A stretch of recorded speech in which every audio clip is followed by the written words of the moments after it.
Jayden Reed, as Jay mentions, leaves with that broken collarbone here.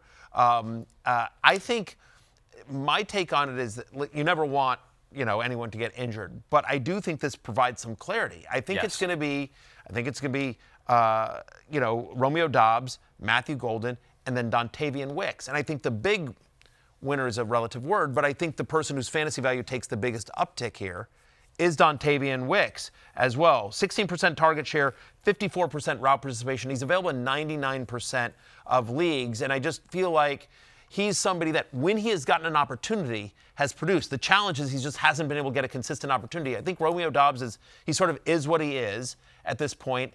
And I got a question, like I posted my column. So, by the way, new column out, 10 things you need to know before week 2. And one guy on my Twitter was just like, hey, great call on Matthew Golden. And I'm like, there's always one. Yeah, it's always one. Right. It's not relevant to the column. But all right, fair enough. But I understand the frustration because it was a bad day in the box score for Matthew Golden. But to your point, like, he gets underthrown on that touchdown. Like, that's like a 40, 35, 40 you probably need touchdown. the big play. Yeah, but like, I think the narrative is entirely different if Jordan Love hits him in stride. Yeah. They missed on another big play as well.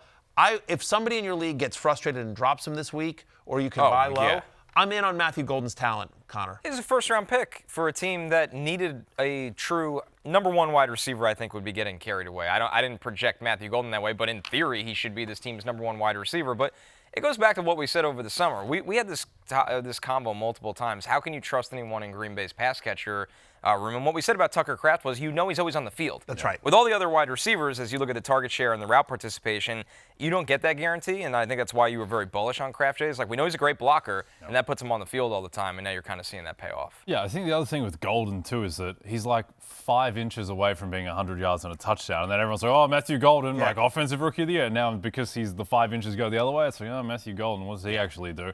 With Dontayvion Wicks, who I think coming into last year when we were having the same discussion about the Packers pass catchers, I think the high upside, really intriguing guy was Wicks, because he just seemed to have a lot of variance. And Connor, they were putting him, so his whole thing is, right, that he drops passes and can't catch. They're putting him on the onside kick team last night because of his short hands, and he was able to come down with it. So do you think there's room for Wicks to emerge as the number one? There is, but the problem is, once again, I don't think this is where we look back in like the end of October and we're like, this was the number one wide receiver for the Packers. I just think it revolves every single week.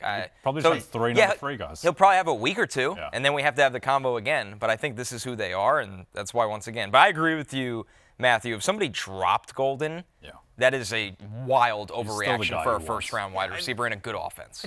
I just think people get impatient, and like, it's not like they see the it's like 0 point, whatever he got. This guy does nothing. Right, exactly. It's been two quiet weeks for Matthew Golden in a crowded wide receiver room. But again, because of the injury to Reed, it's suddenly a little bit more narrow. Hey, it's Matthew Berry from NBCSports.com and RotorWorld.com, and I want to thank you so much for watching whatever it is you just watched, or if nothing else, being too lazy to click out of the autoplay after this video started, after whatever it is you actually wanted to watch finished. But now that you're here, I'd like to take a moment here to ask you respectfully now, okay? I'm asking you respectfully to subscribe to the NFL on NBC YouTube channel. You'll get the latest Roto-World fantasy news headlines, all sorts of great shows, including my own Fantasy Football Happy Hour. So go subscribe now. Again, I'm asking respectfully.